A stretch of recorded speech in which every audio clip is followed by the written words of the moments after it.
Se você tem sua Bíblia nessa noite, por favor, abra comigo no livro de 1 Tessalonicenses. 1 Tessalonicenses, capítulo 4, quem escreve é o apóstolo Paulo. Paulo é considerado o maior exemplo para Cristo que o cristianismo já produziu. Começando o versículo 13, ele escreve assim para a igreja de Tessalônica, e é claro que vale para nós hoje em dia também. Não quero, porém, irmãos, que sejais ignorantes acerca dos que já dormem. 1 Tessalonicenses 4:13. Para que não vos entristeçais, como os demais que não têm esperança, porque se cremos que Jesus morreu e ressuscitou, assim também aos que em Jesus dormem, Deus os tornará a trazer com ele. Se você está se perguntando o que isso quer dizer que todos que morreram no Senhor, a alma e o espírito deles, em forma de espírito, está agora com o Senhor Jesus Cristo. Hoje, a meio-dia, vamos ter uma reunião, pois a esposa de um dos nossos pastores aqui faleceu com câncer. Nesse momento, ela está com Jesus Cristo. Quando a trombeta tocar, ainda que venham colocar o corpo dela para descansar, quando ele voltar, ele vai trazer a alma e o espírito com ele, para reunir com aquele corpo glorificado e ressurreto. Glória a Deus! É o que quer dizer. Dizemos-vos, pois, isto pela palavra do Senhor, que nós, os que ficarmos vivos para a vinda do Senhor, não precederemos os que dormem, porque o mesmo Senhor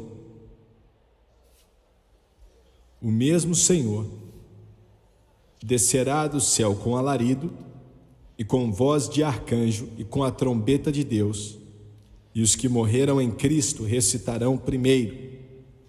Depois nós, os que ficarmos vivos, seremos arrebatados juntamente com eles nas nuvens, a encontrar o Senhor nos ares, e assim estaremos sempre com o Senhor. Portanto, consolai-vos uns aos outros com estas palavras.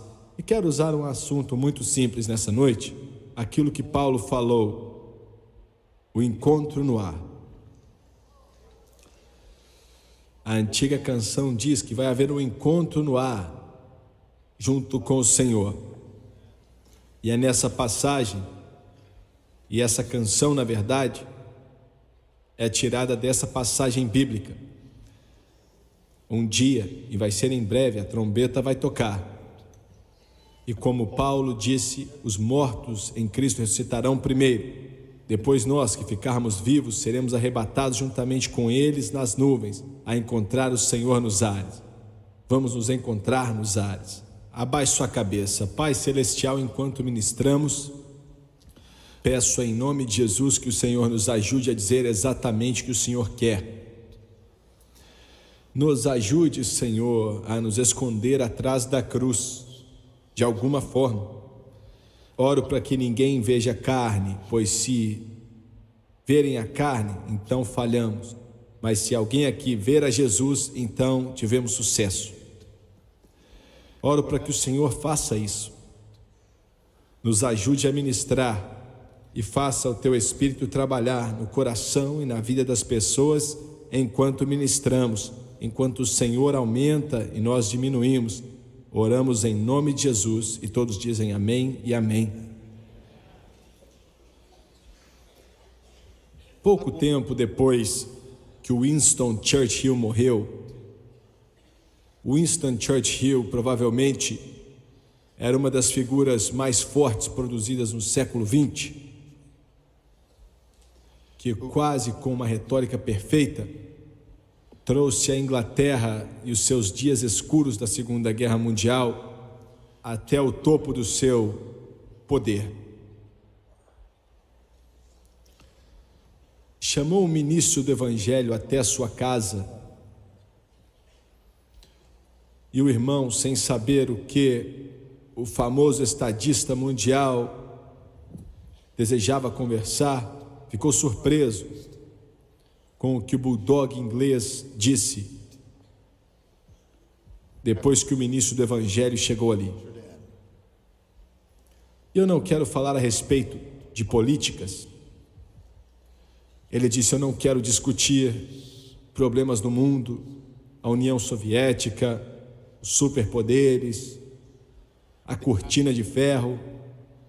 Ele inventou a frase cortina de ferro, a bomba atômica, armas de hidrogênio. Eu quero falar a respeito da vinda do Senhor. O ministro do Evangelho visitou ele várias vezes e a conversa deles totalmente tinha a ver com a vinda do Senhor. O ex-primeiro-ministro inglês disse: o mundo está em um estado tão ruim que se Jesus Cristo não voltar, então tudo está perdido. A única esperança, ele disse, é sua vinda para dominar todas as áreas desse planeta. Enquanto viajo o mundo, hoje em dia, e claro, isso foi há várias décadas atrás, quando o senhor Churchill morreu e declarou essas palavras pouco depois de sua morte. E o mundo hoje está em um estado, uma condição tão ruim, que a única coisa que pode consertar isso é a vinda do Senhor Jesus Cristo. O que desejo falar com você nessa noite é sobre o arrebatamento da igreja. É disso que desejo falar, é disso que quero falar, que vai constituir e instituir esse encontro nos ares. Nós não escutamos hoje em dia muito a respeito do arrebatamento da igreja, quanto já escutamos. Quando eu era criança, naquela pequenina igreja, não muito distante desse lugar aqui, quase que toda a mensagem que o evangelista pregava era sobre o arrebatamento da igreja. Quando criança, 8, 9, 10 anos de idade, eu me assentava durante o culto e ouvia com muita atenção, enquanto evangelista atrás de evangelista proclamava sobre esse grande assunto, sobre o arrebatamento da igreja. Eu olho para o passado e entendia muito bem o que eles estavam falando. Talvez fossem preletores excelentes, talvez na sua linda simplicidade tornasse algo fácil de entender, mas ainda que eu era uma criança, não era uma doutrina difícil de se entender. Eu me assentava ali e tinha um sentimento que palavras não podiam explicar. Quando criança, eu ouvia eles falando, enquanto eles com palavras como se fosse um trovão, literalmente me faziam crer que a qualquer momento a trombeta de Deus podia tocar, Jesus Cristo poderia voltar e todo o santo de Deus que já viveu, mortos e vivos, instantaneamente estariam com ele. A chamada para o altar era dada para aqueles que não sentiam que estavam prontos para ir, ou tinham medo de não estar prontos para subir, pois havia pecado em sua vida, e o altar enchia de pessoas. Eu me assentava ali e ficava esquadrinhando meu coração, ainda quando criança, para ver se tinha algo de errado em minha vida, um pecado, ainda que eu não sabia muito a respeito do que era o pecado. Eu orava para que eu pudesse tornar isso tão simples hoje, que acima de tudo a linda unção do Espírito Santo, que era o que realmente caracterizava aquelas mensagens, e o que realmente tornava elas simples, e o que realmente colocava em meu coração.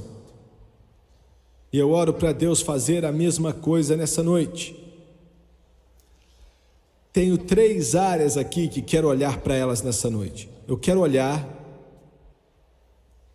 para a profecia política, quero olhar para a profecia bíblica e profética e quero olhar para a profecia pessoal também.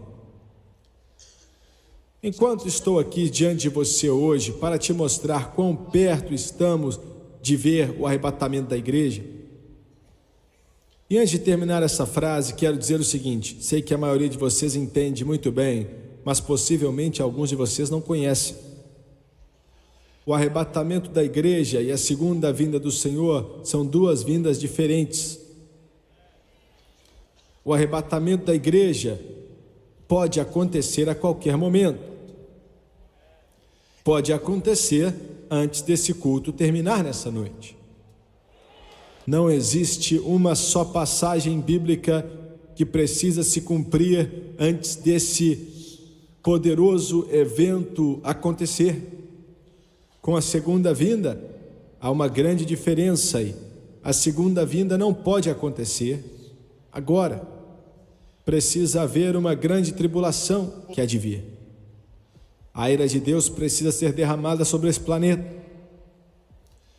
Precisa ser a época da angústia de Jacó para trazer Israel de volta a Deus.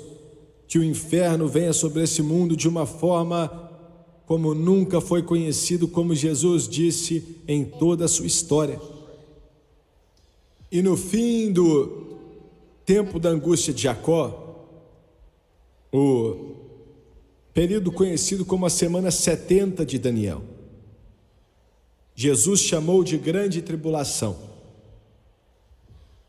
A segunda vinda vai acontecer quando o mestre pisar no Monte das Oliveiras, e ele vai ser dividido, e ele vai vir dominar os reinos desse mundo. Foi disso que Winston Churchill estava falando. Mas há uma outra vinda que não tem muito a ver com o mundo, não tem nada a ver com o planeta Terra, tem a ver exclusivamente com a igreja, o corpo de Cristo, aqueles que viveram e aqueles que estão vivendo. Nessa vinda, Jesus não vai colocar seus pés sobre esse planeta, mas na segunda vinda vai vir. No arrebatamento da igreja, ninguém nesse mundo vai vê-lo. Na segunda vinda, possivelmente milhões de pessoas vão vê-lo. No arrebatamento, ele não vai vir para ficar. Na segunda vinda, ele vai vir para ficar. O arrebatamento, como disse, pode acontecer a qualquer momento. A segunda vinda precisa ter algumas profecias a serem cumpridas antes disso acontecer. Como mencionei, não se prega muito sobre o arrebatamento na igreja hoje, em uma época onde devíamos estar pregando mais do que em qualquer outra época, porque esse dia está chegando perto, essa hora está vindo rapidamente sobre nós. Eu sinto hoje como nunca senti antes, e como mencionei há pouco tempo atrás, e me interrompi no meio da frase, enquanto estou aqui hoje para te mostrar quão perto devemos estar, para te mostrar quão próximo deve estar, está para acontecer o arrebatamento da igreja. Em Jerusalém, agora, mais ou menos 400 homens, jovens judeus, tirados do que os judeus acreditam ser da tribo de Levi, não sabem quais são as tribos diferentes hoje em dia, mas para serem sacerdotes, eles precisam vir da tribo levítica. E eles pegaram aqueles que os nomes deles em hebreu quer dizer sacerdote, que é Cohen, soletrado de várias formas diferentes. Eu perguntei a um líder judeu há algum tempo atrás, como é que você vai saber quem eles são? Ele disse, a única forma que sabemos, ou pensamos que sabemos, é pelo sobrenome Cohen. Mais ou menos 400 nessa noite estão sendo treinados para o sacerdócio em Jerusalém, o sacerdócio judaico. Se você puder entender as implicações do que acabei de dizer, os planos já estão sendo traçados para a reconstrução do templo em Jerusalém. Daniel profetizou que esse templo deve ser reconstruído. O próprio anticristo vai estabelecer sua própria estátua naquele templo e acabar com ele. bem no meio do período da grande tribulação. Então, se eles agora estão planejando e treinando jovens para o sacerdócio judeu, para mais uma vez começar o sacrifício diário, quando o templo for construído, quão mais próximo deve estar o arrebatamento? É o que eu estou tentando te dizer. Na nossa programação diária, estudo da palavra, estávamos estudando o capítulo 18 do livro de Apocalipse. Estávamos estudando sobre a reconstrução da cidade da Babilônia. Considero aquela passagem literal que diz que a Babilônia, nas suas ruínas antigas, vai ser reconstruída. As profecias de Jeremias, Isaías, que fala da sua destruição, como Sodoma e Gomorra foi destruída, ainda não foi cumprida. E enquanto estávamos no meio do ensino, a reconstrução dessa cidade, um comunicado veio lá de Bagdá, do Iraque, dizendo que o país do Iraque investiu vários milhões de dólares para o começo, traçando os planos para reconstruir os antigos prédios na cidade da Babilônia. Disseram que vamos provar que a Bíblia é uma mentira. Escuta, foi mesmo. Pensam que as profecias de Jeremias, de Isaías, de Ezequiel, que dizem que nunca mais ninguém vai habitar aquele lugar, que as pedras nunca mais serão usadas para a construção de outro prédio, que nunca mais um músico vai tocar naquele lugar. Dizem que vão provar que aquilo é uma falsa profecia. Vão reconstruir a cidade para provar que a Bíblia é mentira, quando na realidade eles vão estar cumprindo a profecia bíblica.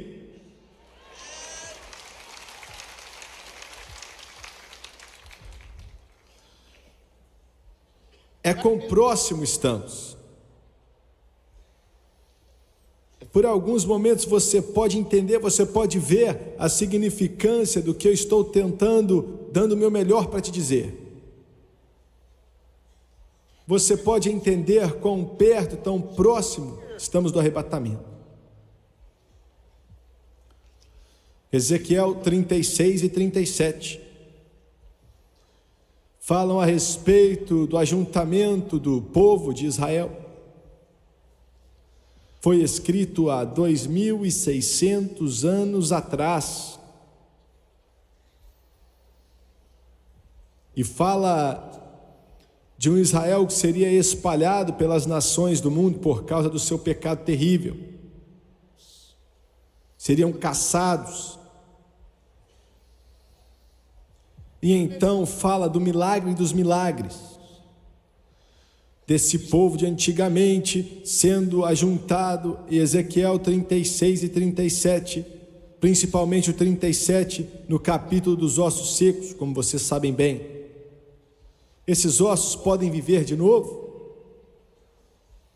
Essa foi a primeira palavra que um general americano falou quando os exércitos americanos entraram na Alemanha em 1945 e entraram em Auschwitz, Buchenwald, Treblinka, e naqueles campos de concentração alemães infernais que tentaram extinguir o povo da face da terra, exterminando 6 milhões de judeus.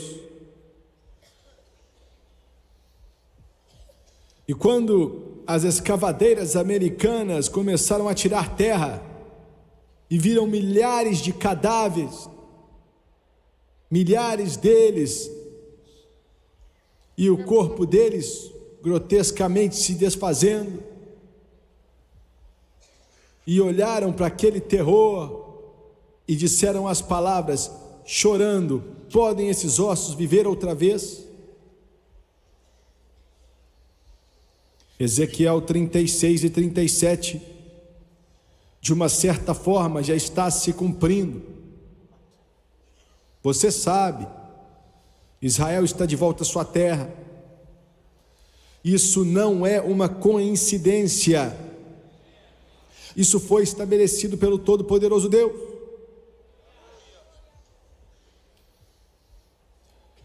Imediatamente depois de Ezequiel 37, é claro, vem o grande capítulo do Armagedon, Ezequiel 38 e 39, em ordem cronológica, se você entende o que eu digo. Temos o ajuntamento, que já aconteceu até um certo ponto, e depois temos então o terror do Armagedon. Imediatamente depois de Ezequiel 39, começando com o capítulo 40 até o 48, vemos o projeto dado para o reino de Jesus Cristo no templo milenar. Você tem a ordem perfeita, 36, 37, Israel se ajuntando, 38 e 39, a batalha do Armagedon, o período da grande tribulação, 40 ao 48, o templo milenar, enquanto Jesus volta e estabelece o seu reino de 1000 anos. Isso mostra quão perto nós estamos hoje em dia do arrebatamento da igreja do Deus vivo. Quero que você olhe agora para a profecia espiritual.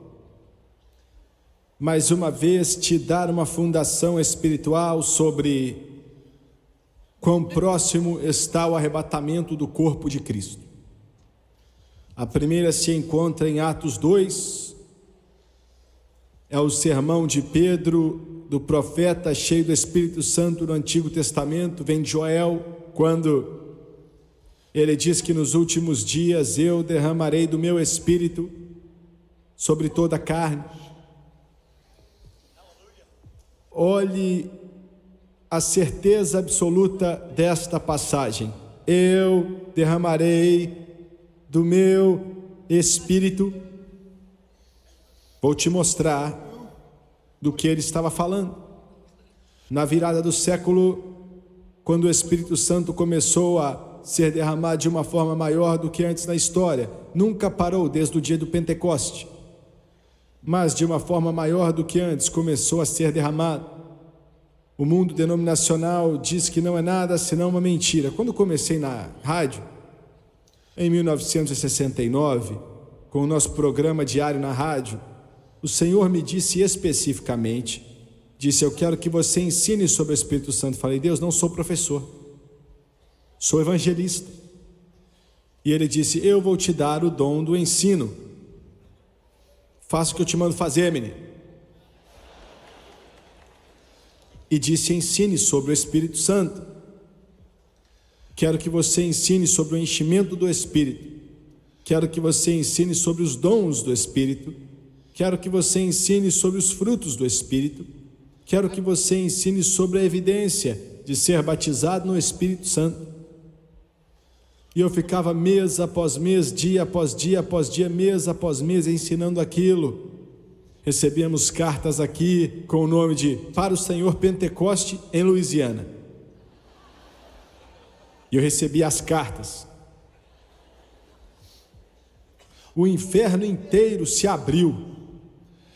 O mundo denominacional, tínhamos a maior audiência da rádio, diária, não semanalmente, mas diariamente, a maior audiência do rádio. Milhares de centenas de milhares de pessoas, batistas, católicos, episcopais, luteranos, estavam ouvindo, ficando famintos pelo Espírito Santo, cansados de pregadores mortos, pregando sermões mortos para congregações mortas, famintos por um mover de Deus, famintos pelo mover do Espírito Santo, famintos por um toque do céu, cansados daquela forma antiga, daquela sequidão de ir para a igreja mês após mês, ano após ano, e a mesma coisa, você já sabe o que vai acontecer antes de ir. E quando você chega lá, acontece exatamente como você pensava, porque já faz 50 anos que acontece do mesmo jeito. Escuta aqui, sem o Espírito Santo, a igreja não é mais do que uma organização terrestre. Sem o Espírito Santo, sua vida não é produtiva.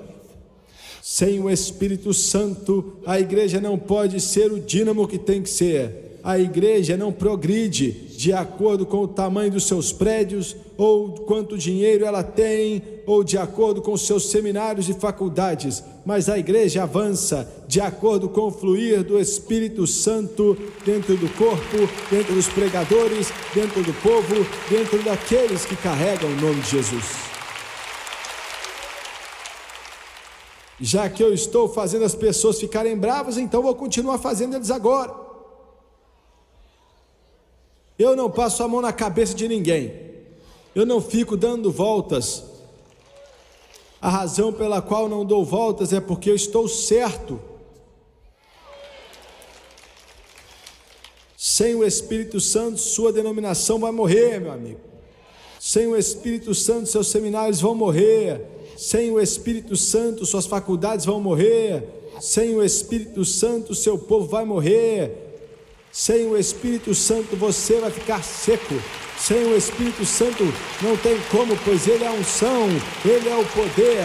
O Espírito Santo é a força, o Espírito Santo é a glória, o Espírito Santo é o mover, o Espírito Santo é o toque, o Espírito Santo é a cura, o Espírito Santo é aquilo que Deus deu, e Jesus Cristo é o batizador com o Espírito Santo.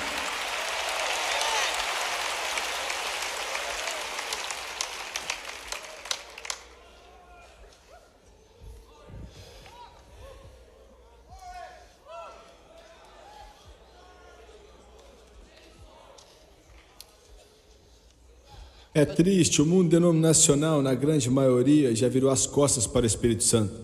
Disseram, não quero. O mundo pentecostal de hoje está seguindo também para o mesmo caminho. Não quero ser um pregador de condenação, mas não está muito diferente. No meio, olha, o diabo levantou a cabeça, ficou tão nervoso na época. Tínhamos estações de rádio que nos tiraram do ar. Cancelaram o programa. Você não vai pregar esse negócio de orar em línguas na minha estação de rádio, não. E Deus fazia aquele cara ser mandado embora e voltávamos para a rádio.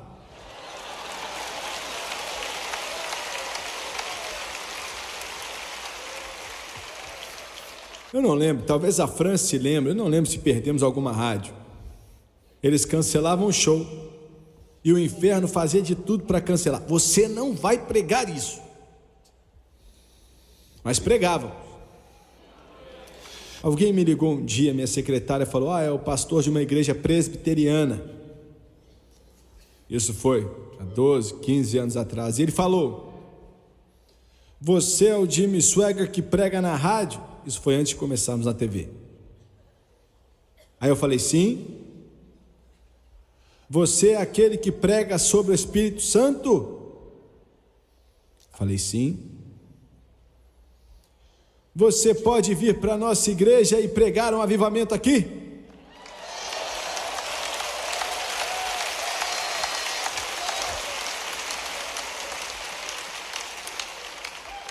Eu fiquei até chocado.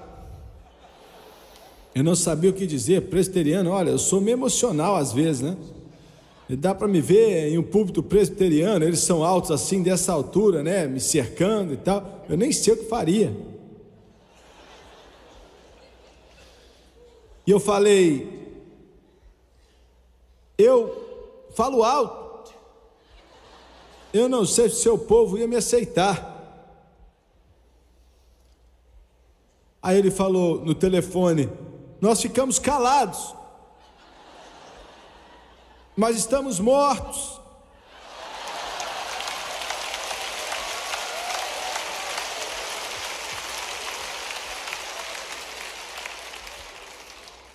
Isso não parou ele. E eu falei: eu me alegro quando prego. Aí ele falou: nós não sabemos o que é isso, mas precisamos disso aqui.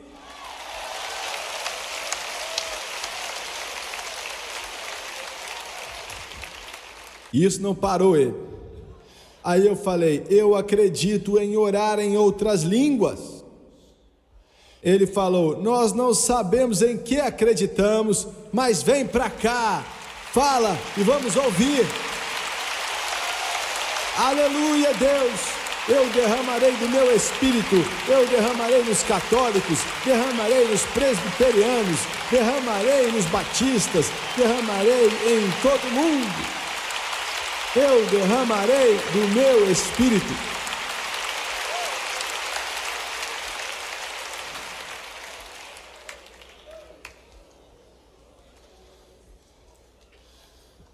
Eu quero dizer de uma forma que ninguém tenha dúvida do que estou falando, hein? Quando você luta contra o Espírito Santo, é o fim. Não importa o tamanho do seu prédio, não importa quantos milionários você tem aí, quanto dinheiro você tem, quanta educação você tem. Quando você luta contra o Espírito Santo, é o fim. Você pode dizer: não estou lutando com o Espírito Santo, eu não acredito em orar em línguas. Quando você fala mal de quem ora em língua, você acabou de insultar o Espírito Santo, e você acabou de insultar a Jesus Cristo.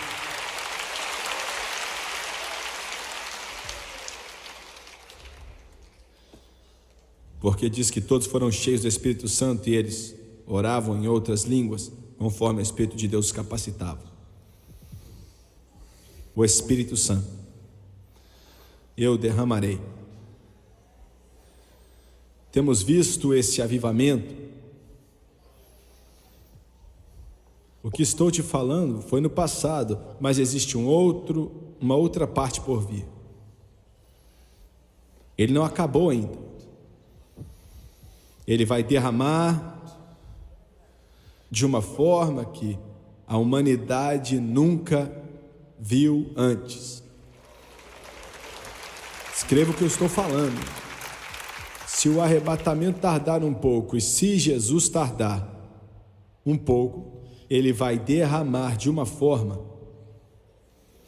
como o irmão que se levantou aqui, glória a Deus, oramos para que passe na televisão lá no Beirute, não será glorioso? Mas ele ouviu a mulher falar na sua língua árabe. Você vai ouvir isso, vai acontecer antes de abrirem a boca. Ele disse: eu vou encher. Foi o que ele falou. Quando eles chamarem, eu vou responder. E você vai vê-los cheios. No momento que eles forem salvos, milhares deles, todo esse mundo vão ser cheios. Eu sei, em Pittsburgh, na Pensilvânia, orando uma manhã, o Espírito de Deus falou comigo assim: ó, vou encher dezenas de milhares em um só culto. Você vai ver dezenas de milhares, eu não sei se vou ver aqui ou quem vai ver, mas dezenas de milhares verão em um só culto, sendo cheios do Espírito Santo, enquanto derramo o meu Espírito sobre toda a carne. Glória a Deus, aleluia ao Cordeiro. Quando eu era criança, o Espírito Santo sempre foi tudo para mim. Eu fui cheio do Espírito Santo com 8 anos de idade. E eu saía no meio das árvores atrás da nossa casa, dia após dia, todos os dias, às vezes 3 vezes por dia. E tinha um tronco ali que eu considerava o meu altar. E eu orei tanto em cima daquele tronco que a casca até chegou a sair. Literalmente a casca saiu do tronco quando era jovem, 9, 10, 11 anos de idade. Eu não tenho vocabulário ou palavras para explicar para você quão verdadeiro o Espírito Santo era na minha vida e no meu coração, ainda jovem daquele jeito. Desde aquele momento eu sei que Ele é quem faz. É o mover dEle, é o poder dEle, a operação dEle. É Ele que convence do pecado, da justiça e do juízo. Eu não sou nada, eu não posso fazer nada, é o Espírito Santo que faz. Eu me lembro quando fui cheio do Espírito pela primeira vez, orei em línguas por dias, sem falar inglês. Era uma criança, era um jovem, era fácil orar em línguas, assim como era orar em inglês. Eu era uma criança, eu não tinha todos os problemas que os adultos geralmente têm, minha viés ou nenhum tipo de preconceito, andava falando em língua o tempo inteiro. Glória a Deus. Isso valeu de quê para você? Valeu de quê? Se você faz essa pergunta, você nem sabe do que eu estou falando. Eu fui comprar um selo, minha mãe mandou buscar um selo. Naquela época, os selos custavam 3 centavos. Dá para falar que é muito tempo atrás, né? Um selo lá do correio. Aí cheguei até o caixa, coloquei 5 centavos ali na mesa e tentei dizer que eu queria um selo. Eu ainda consigo lembrar, lá no correio. Tentei falar que era um selo de 3 centavos. E não consegui falar. Comecei a orar em línguas. Meu cabelo naquela época, eu era todo loiro, meu cabelo era quase branco. E eu não parecia ser estrangeiro. E ainda vejo o homem olhar para mim e falou: hã? Aí eu tentei outra vez e orei em línguas outra vez. E ele falou: não estou te entendendo, menino, o que você quer? Fiquei com medo, tentei outra vez, comecei a orar em línguas, peguei os 5 centavos e saí correndo. Fluía através de mim, fluía em mim. Com 9 anos de idade, através de profecias, Deus me disse que levaríamos o Evangelho ao mundo inteiro.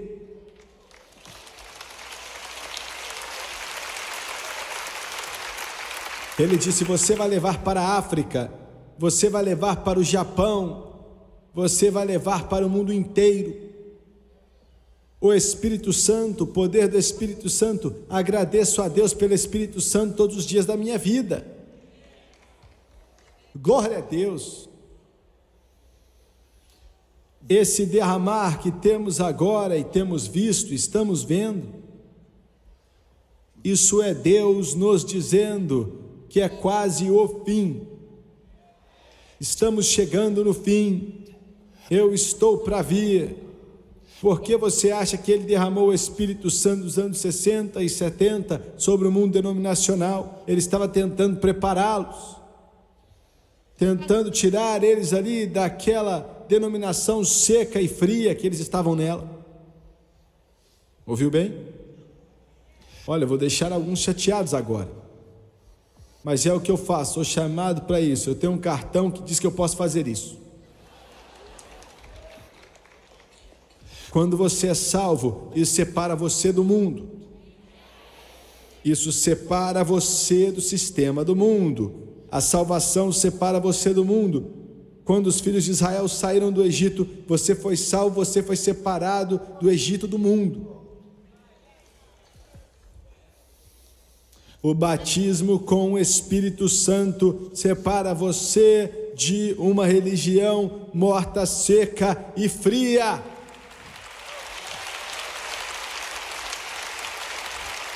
Você ouviu o que eu falei?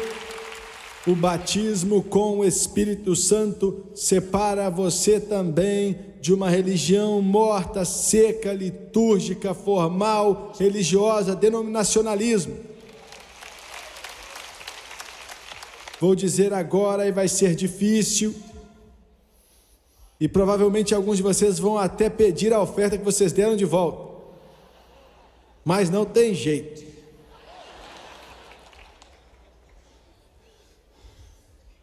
Eu nem sei como dizer isso, eu não quero dizer isso, eu não vou entrar em problemas, eu não quero ter problemas, eu quero ir para casa e dormir tranquilo.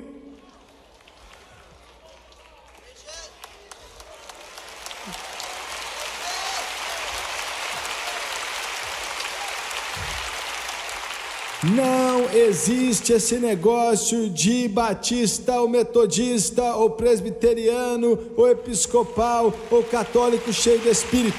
Isso não existe.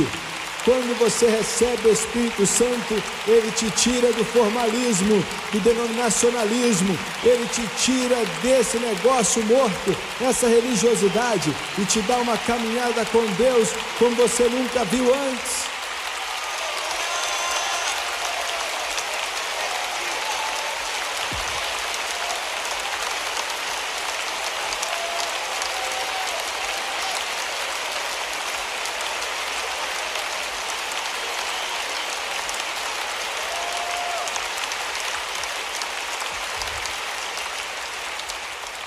Você está errado, pregador pentecostal, quando fala para católicos que podem ficar ali. Você está errado quando diz que não importa quem são, podem ficar lá, porque o Espírito Santo tira eles dali, traz eles para a salvação pelo sangue, traz eles para o poder pentecostal, traz eles para a palavra de Deus, traz eles para Jesus Cristo. O Espírito Santo os traz para a palavra de Deus.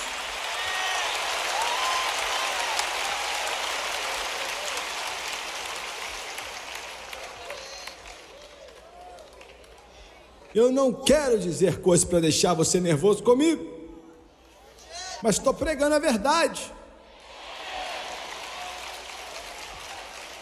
Não estou falando que você tem que vir para a minha igreja. Já está muito morto aqui sem você. Não estou tentando promover uma denominação. Se você acha que estou, você não está me entendendo ou não estou dizendo bem. Estou tentando te colocar em um relacionamento com Jesus Cristo, que é maior do que a denominação, que é maior do que a religião, é maior que religião, é maior que denominações, é maior do que os batistas, maior do que as Assembleias de Deus, maior do que a Igreja de Deus, maior do que o católico. Ele batizará você com o Espírito Santo e com fogo.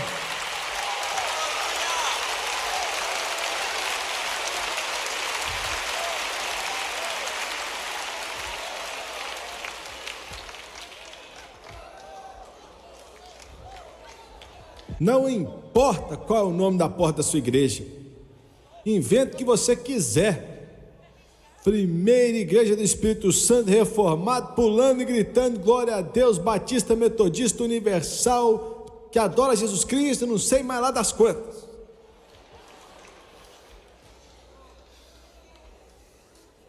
Eu sei que alguns estão chateados, mas é o que eu faço mesmo. Eu quero me segurar ao que eu tenho, mas ele faz você largar. Continua com ele, para você ver se não larga. Eu não sei porque estou pegando no pé dos presbiterianos nessa noite, mas um deles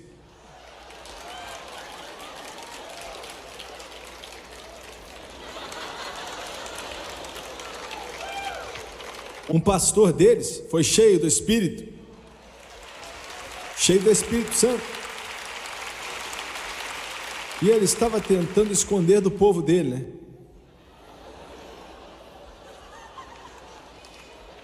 E eu não estou pegando o pé dele, porque dá para entender. Muita gente na Assembleia de Deus mesmo, na quadrangular e tal, tem que esconder algumas coisas também. E ele não queria falar nada. Não queria, mas por dentro jorrava rios de água viva. E não queria falar nada. Um domingo de manhã, ele estava pregando e o Senhor sabe como fazer as coisas. Você pode dizer, eu acho que ele usou um trovão do céu. Não. Então ele deve ter usado um vento impetuoso naquele lugar. Não. Ele usou um marimbondozinho daqueles do Texas.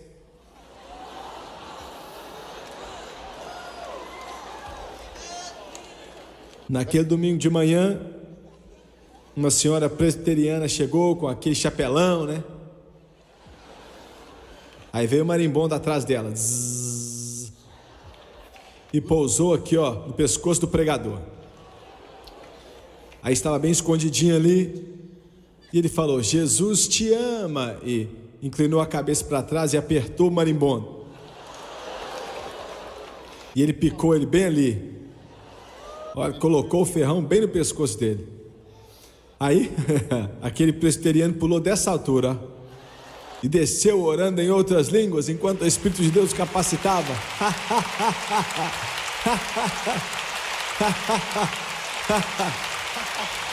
25 presbiterianos foram cheios do Espírito Santo naquela manhã. Glória a Deus. Um pregador batista aqui de Baton Rouge, ele já foi ter com Jesus agora, foi pastor de uma das maiores igrejas batistas da cidade. Foi para o meu escritório E eu estava para sair para uma cruzada, tinha muito trabalho para fazer, estava ocupado demais, e ele não queria ir embora. Era um homem assim, bem mais velho do que eu, um rapaz de muita educação, um rapaz querido demais, mas ficou sentado ali, conversando e conversando. Passou uma hora e falamos de tudo. Nossa conversa chegou ao ponto de falar de um mosquito na parede. Eu tinha que fazer algo, finalmente eu tinha que trabalhar, e eu falei assim: olha, quer ver, eu vou botar ele para correr aqui, não criticamente, mas eu falei: você já recebeu o Espírito Santo com evidência de orar em outras línguas, meu irmão? E ele estava já quase dormindo na cadeira. Ele pulou dali e falou: pensei que você nunca ia perguntar. Glória! Aleluia! Ele disse que outro dia o Senhor me encheu com o Espírito Santo e está fluindo em minha alma e eu não sei o que eu vou fazer.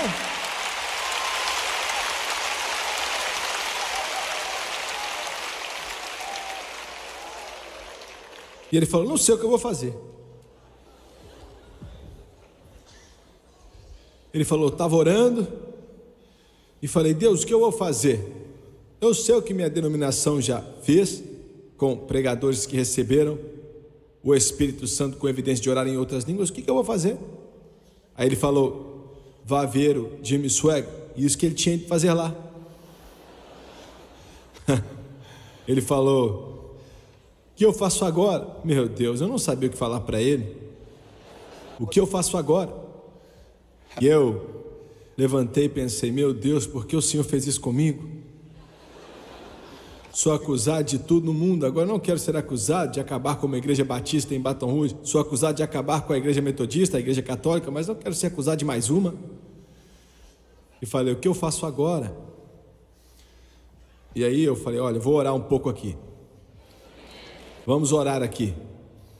E aí demos as mãos, oramos, e ele falou: o que eu faço agora? Eu falei: isso aqui é profundo, hein?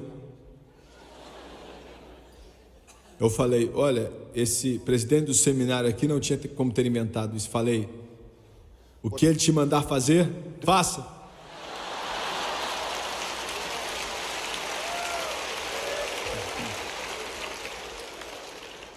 Eu não sabia, foi o que eu falei para ele. Bom demais, não é? Algumas semanas depois eu ouvi falar disso, na verdade. Ele me falou o que aconteceu. Foi um domingo de manhã e naturalmente ele não tinha pensado. Aí chegou uma vozinha depois da igreja e falou assim com ele: doutor, como falei, ele está com Jesus agora, um rapaz maravilhoso. Mas ela disse: eu não estou me sentindo muito bem. Foi só isso que ela falou. E ele disse: irmão Swaggart, antes de ver o que eu tinha feito, eu disse: em nome de Jesus.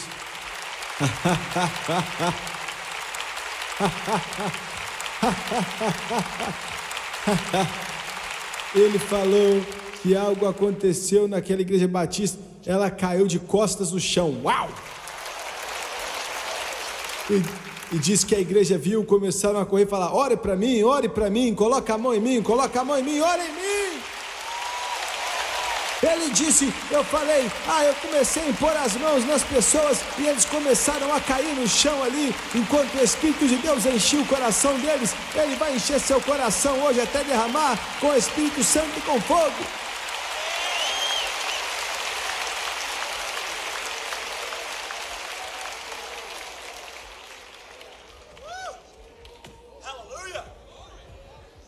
Meu Deus, eu tenho que andar rápido.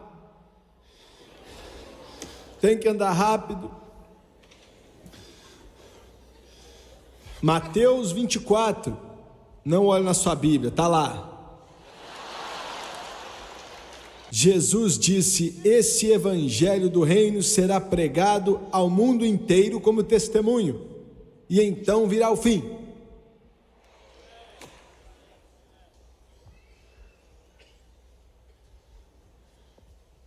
Nós vimos o derramar do Espírito, nós temos visto no presente o derramar do Espírito Santo se cumprindo, para te mostrar quão perto está o arrebatamento. Em segundo lugar, o Evangelho está saindo hoje como nunca saiu antes. Olha, eu tenho que andar rápido porque meu tempo está acabando. Não sabia que tinha ficado tanto tempo falando do Espírito Santo. Em 1980, o Espírito de Deus, para resumir, falou ao meu coração. Eu e a França estávamos em Honolulu por alguma razão, eu não lembro o que fazíamos ali. Entramos em um avião para voltar, estávamos na sessão de turista, eu estava bem ao lado de um lugar ali, a França comigo, e o Espírito de Deus veio sobre mim. Eu comecei a chorar, estava chorando tanto que eu queria esconder meu rosto para que a aeromoça não me visse, mas ela me viu assim mesmo, e então se abaixou e disse: Senhor, tem algo errado? E eu disse: não, não tem nada errado, mas Deus estava tocando meu coração. E Ele me falou, vou falar rapidamente. Ele disse: eu quero que você coloque todo o seu apoio dessa organização para levar o Evangelho ao mundo inteiro. Agora, na época não era muita coisa, hoje já não é muita coisa, quanto mais naquela época. Ele disse: eu quero que você construa igrejas, seminários, imprima literatura, rádio, televisão. E depois ele disse assim: eu quero que você acelere o processo. Eu não posso continuar, não podemos fazer o que precisa ser feito da forma que isso tem acontecido. Na época eu nem sonhava com televisão, pelo menos dessa forma. Acelere o processo.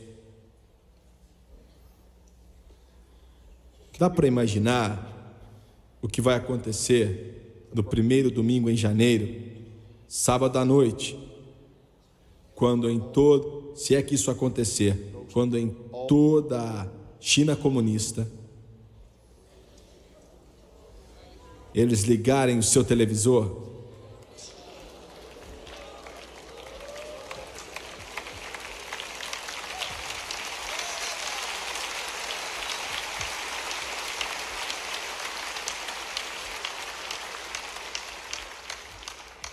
Ele está voltando.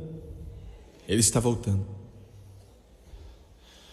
Eu só tenho que mencionar mais alguma coisa aqui. Tenho que mencionar e depois vou acabar de pregar. A profecia espiritual, o derramar do Espírito, a pregação do Evangelho e a apostasia. É um paradoxo, pois é algo estranho. Dois rios estão fluindo, lado a lado, em posições diferentes.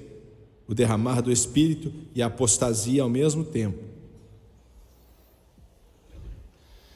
Vamos então ir ao último, a profecia pessoal. E quero fazer essa pergunta, isso não é padrão, isso não é uma doutrina do pentecostal moderno. O que estou para dizer aqui, vou tentar dizer. Todos que estão salvos serão arrebatados? Você aceitou a Jesus? Você está na igreja de alguém? Todos que aceitaram a Jesus Cristo como Senhor e Salvador será arrebatado? Vamos olhar para Apocalipse 3,16.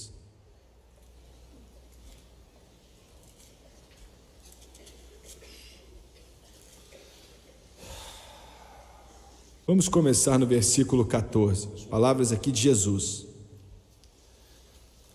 Ele diz: e ao anjo da igreja, olha que ele está falando com a igreja. No versículo 22 ele fala: quem tem ouvidos ouça o que o Espírito diz às igrejas. Não está falando com o mundo aqui, está falando com a igreja. Versículo 14 então: isto diz o Amém, a testemunha fiel e verdadeira, o princípio da criação de Deus. Conheço as tuas obras, que nem és frio nem quente, quem dera foras frio ou quente, assim porque és morno, não és frio nem quente, vomitar-te-ei da minha boca. Baseado na palavra de Deus, eu creio que aqueles que estão mornos não vão ser arrebatados. O que é ser morno? Deixa eu falar rápido, pois só tenho alguns minutos, tenho que andar rápido. Estar morno é uma mistura. É uma mistura de quem é frio e quem é quente. Você tem alguns que são quentes, alguns que estão frios, produzindo com sua combinação alguém morno. Jesus disse que vai te vomitar da boca dele. Essa é a característica da igreja de hoje: mornidão. A mistura do mundo. A igreja diz: aleluia, glória a Deus, obrigado Jesus, e ora em línguas, e tem um sonho, uma visão ou outra. E depois, naquela noite, você recebe roqueiros nos seus púlpitos, com aquele negócio, aqueles brincões aqui na sua orelha. Fala que eles ainda são homens. Não, eles não são homens, eu nem sei o que eles são.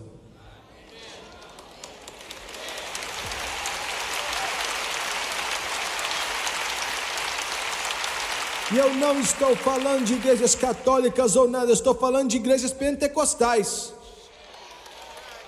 Mornidão.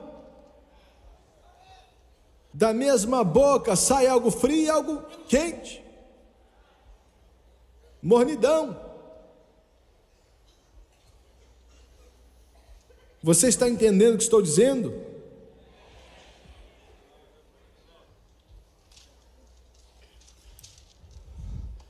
Em segundo lugar, Paulo escreve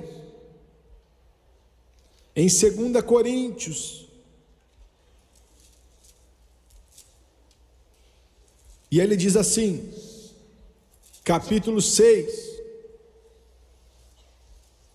vou começar no versículo 17: por isso sai do meio deles e apartai-vos, diz o Senhor, e não toqueis nada imundo, e eu vos receberei. Se você não sair, ele está falando com a igreja, se você não sair do meio deles e ser separados, ele não vai te receber. A separação sempre foi a marca da igreja. Separado do mundo, no mundo, mas não do mundo. Se você é um filho de Deus e você pode ficar sentado numa boa nessas casas de cinema sujas, assistindo esse lixo que Hollywood faz, e não se sentir mal com isso, algo está errado com você.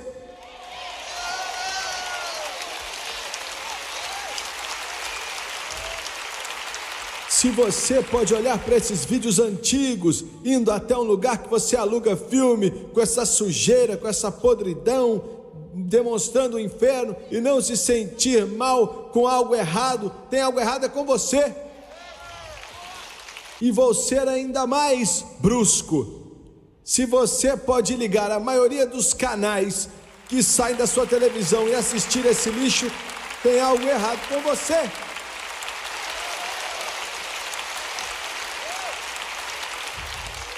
Pessoas salvas, cheias do Espírito, não bebem. Pessoas salvas, cheias do Espírito, não fumam. Pessoas salvas, cheias do Espírito, ficam fora das boates. Pessoas salvas, cheias do Espírito, estão separadas desse mundo atual.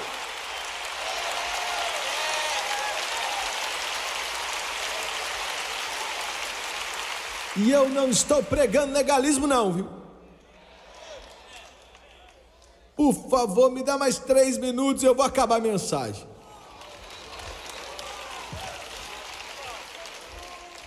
Quase que todo terceiro ou quarto domingo por mês aceitamos novos membros e recebemos até quantas pessoas? Às vezes até 200 pessoas que se juntam a essa igreja. Eu não sei quantos membros temos, o que? 5, 6, 7 mil? Nós não temos uma só regra aqui.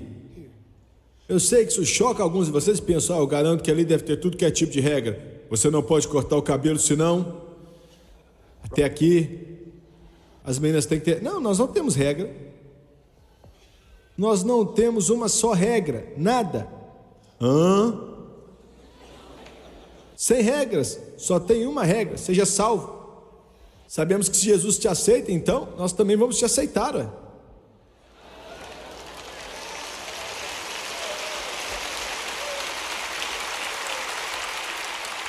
Mas eu vou admitir que temos alguns aqui que Jesus eu acho que também não aceitaria. Vamos ver isso aí, né? Mas não temos regra. Veja bem, não é comida nem bebida. Não temos várias regras. Não é que nosso povo aqui não pode ir para o cinema. Eles não podem ir para as boates. Eles não podem beber cerveja ou uísque ou vinho ou o que for. Não é isso, nós não temos regras assim, não existe isso. Eu não quero fazer parte da sua igreja porque... Não, você pode fazer o que quiser. O que você quiser você pode fazer. Vai em frente. Mas queremos te deixar tão cheio, Jesus quer te encher tanto do Espírito Santo, que você não vai ter vontade de usar esse lixo que o mundo tem mais. Não vai ter satisfação em sua vida, você não vai sentir prazer fazendo isso, não vai sentir alegria, porque Jesus vai encher o seu coração, o Espírito Santo vai encher a sua alma, encher o seu ser, até que você não deseje mais nada que o mundo tem para oferecer. Glória a Deus! É disso que eu estou falando.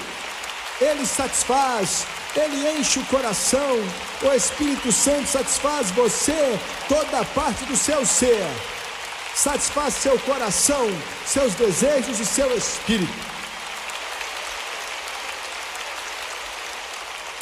Aleluia, Deus!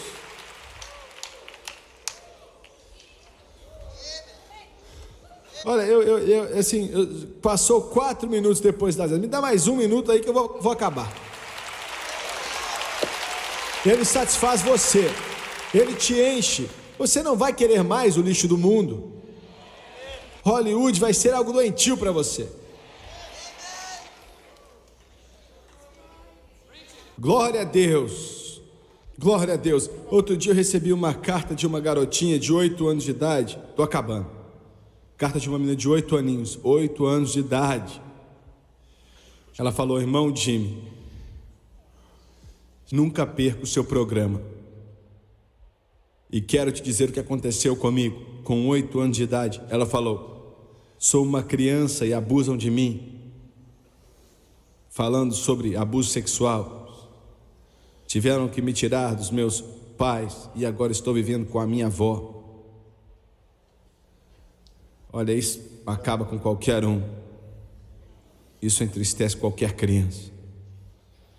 Ela candidata a psicólogo, psiquiatra e conselheiro. Você sabe do que eu estou falando, não é? Uma criança que era abusada. Ela falou: mas eu amo Jesus. Eu fui até o quarto da minha avó e ela estava orando. Aí eu disse que fiquei escutando ela orar na porta, e faz pouco tempo que estou morando com ela, mas de repente ela começou a orar na sua língua de oração. Aí eu gostei, hein? Ela tinha 8 anos de idade, língua de oração. Lindo. Aí ela escreveu com as mãozinhas assim, língua de oração. Escreveu oração errado, mas tá bom. E falou assim: a minha avó olhou para mim, estava chorando muito. E ela me viu de pé ali e falou: querida, você quer o Espírito Santo? E ela disse: eu disse que sim, que queria. E ela disse: então vem para cá. E disse: irmão Swagger, abaixei a cabeça e ele me deu outra língua de oração. Glória.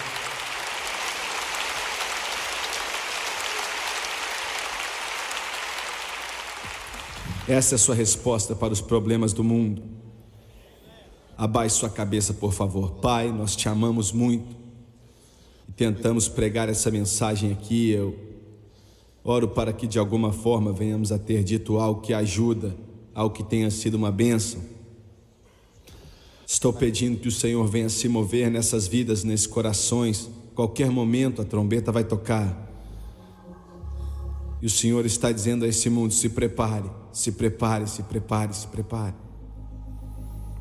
Dizendo à igreja: se prepare, se prepare. E eu estou pedindo que o seu Espírito se mova em toda a vida e em todo o coração. Toque aquela pessoa, aquele cristão que não está vivendo da forma correta, que não está pronto para o arrebatamento.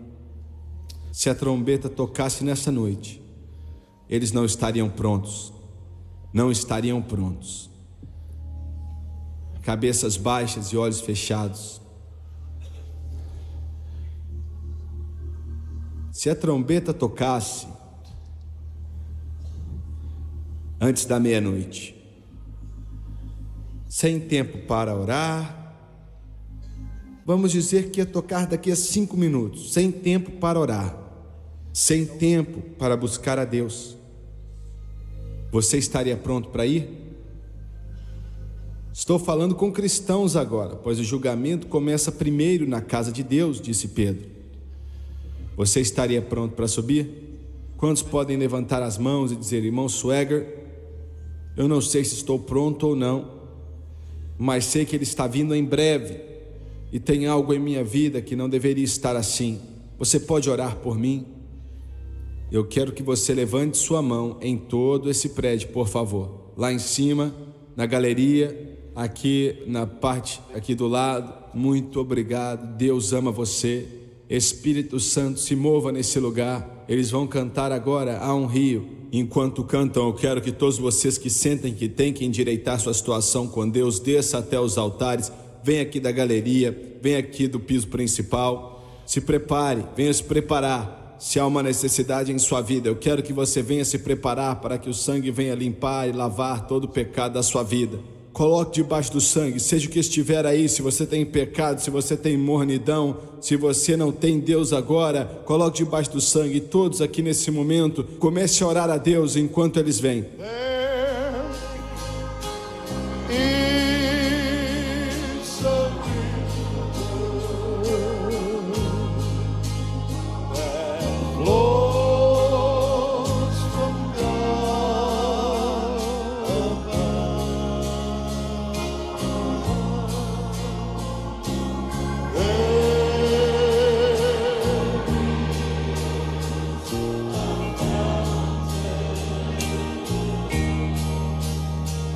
That's filled with His great love.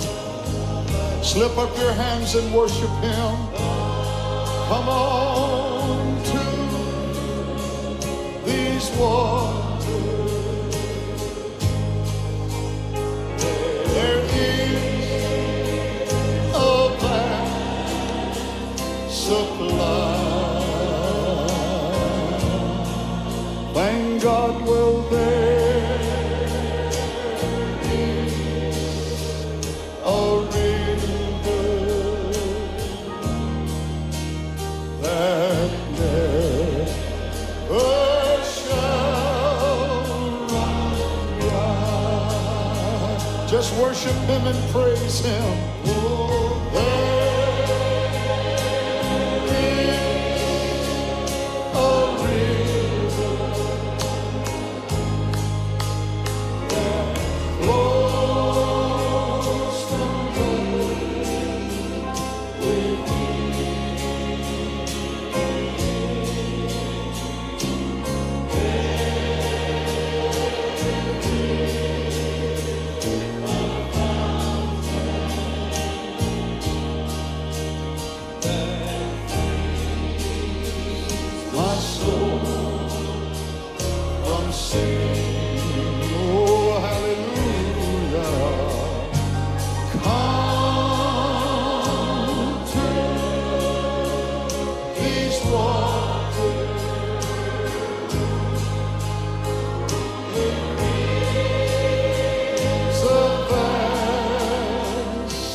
Hallelujah.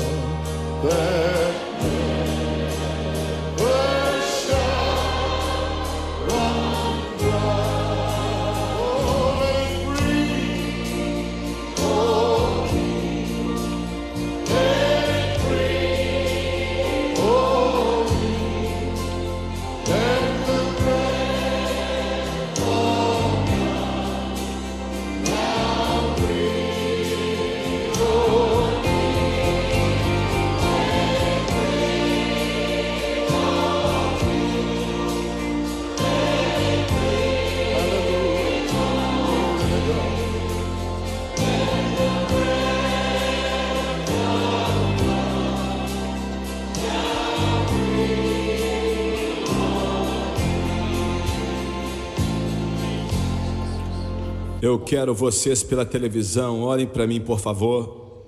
Assim como todos que estão aqui em volta do altar, continue orando. Eu não quero que você pare. Onde quer que você esteja no mundo, na Europa, na Ásia, na África, América do Norte, América Central, América do Sul, as ilhas do oceano, Deus me mandou te dizer que te ama. E enviei meu Filho Jesus Cristo para morrer por eles, para que tenham vida e a tenham em abundância. Eu vou orar e quero que você, aonde quer que você esteja, ore comigo. Sua vida pode mudar, pois aonde você está, Ele está. E não importa aonde é, Ele está aí. Eu disse que Ele está aí. E eu disse que Ele te ama. E eu disse que Ele tem a resposta para o seu problema. Agora abaixe sua cabeça, por favor, e feche os seus olhos. E eu vou orar, e o irmão Ransom vai te ajudar. E eu quero que você ore com Ele. Se você quiser dizer em voz alta, então faça isso. Mas faça de todo o coração. Agora vamos orar. Querido Deus dos céus, eu venho a Ti em nome de Jesus. Preciso da ajuda que só Deus pode dar. Estou cansado do pecado. Estou cansado de estar separado de Deus. Senhor, estou voltando para casa. Tua santa palavra nos diz, em Romanos capítulo 10, se confessarmos o Senhor Jesus com nossa boca e crer em nosso coração que Deus o ressuscitou dentre os mortos, seremos salvos. Em obediência à tua palavra, com a minha boca, eu confesso o Senhor Jesus. E em meu coração, eu creio que Deus ressuscitou a Jesus dentre os mortos e Ele vive. Eu creio nisso e agora eu aceito o mesmo Jesus como Senhor e Salvador, e de acordo com sua palavra, nesse momento eu estou salvo. Hallelujah. Glory.